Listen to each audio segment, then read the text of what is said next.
A horse is a horse, of course.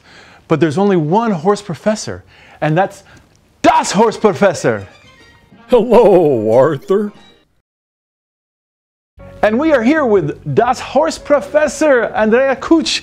It's so nice to be back with you again. Hi, Arthur. And thanks for having me. As we mentioned last time, you are an author. You've written 4 books on horses.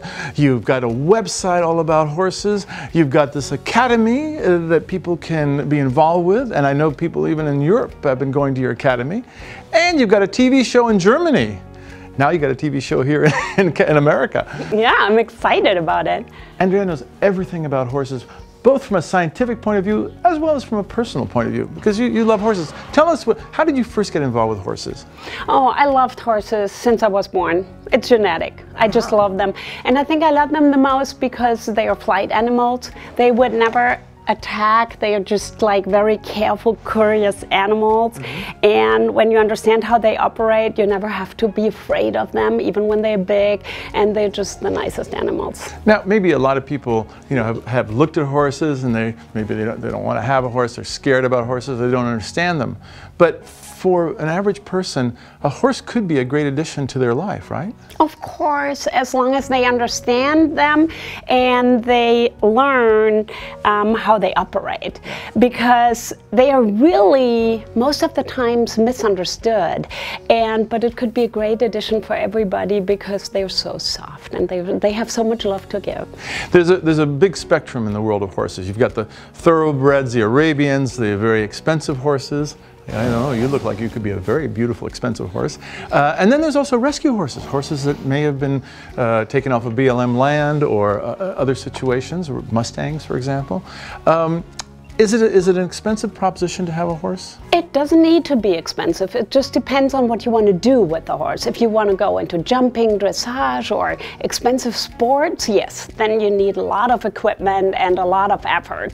But if you want to just have a horse, then you should have, it's a herd animal, always have a minimum of 2. So think about that. They can't be alone. And they need buddies of their same species. But then it can actually be kind of like cheap because you just take care of them and you don't need to do much with them and feed them and take care of their health. And yes, you can rescue horses, but you need to know when you have a rescue horse what you need to do with them and how to communicate with them, because most of those horses have little behavior issues. Okay, now this one seems to be getting extra friendly. Tell me what he's doing right now. He's just investigating you. Now with his senses, he's smelling your pulse rate. He's trying to figure out maybe also if you have some little nibble, if you have some little food for him, or he's just checking if you're a friendly person. And now he figures like, oh, okay, he doesn't have to fear you. You're obviously fine, both of us. First he was staying away, being a little careful, and now he's getting more curious. Now he wants to see everything around you. And that's their nature, that's an instinct. They're all built that way. They are, wow. Are there certain types of personalities that go with certain breeds? Like Arabians, are they different from Thoroughbreds, or quarter horses, are they different? Yeah, I would just say the usage form is different. So they are bred a way that they can do what we want them to do. So let's say he would be bred for being a dressage horse, maybe even a jumping horse, and the quarter horse is more made for cattle work, cow work. And so the breeds are only different in terms of like what you use them for, but their brain structure and their big heart is the same.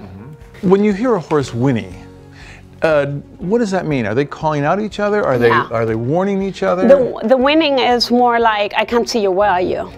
It's a protective thing. You should, like here, not hear a thing. Then everything is okay. They are very silent animals, like deer, everything what's a prey. They have to be very silent in order that the predators don't detect them. So that's why they are usually very, very silent. What are the predators for horses? Because they're pretty big animals. Yeah, I mean, now we took all these predators away, but they don't know this. That would be strategic thinking. That would be like, oh, I'm safe. I don't need other horses anymore. I'm not a prey anymore. Nobody can kill me anymore. I mean, a bear or a lion, but we don't have them around here. We take care of them. But they don't know this because they don't have a strategic thinking like the human being. We can think through those things. They can't. They're just in the moment. Right, very zen of them. Yeah, yeah, very zen. Wow. These are the little Buddhas.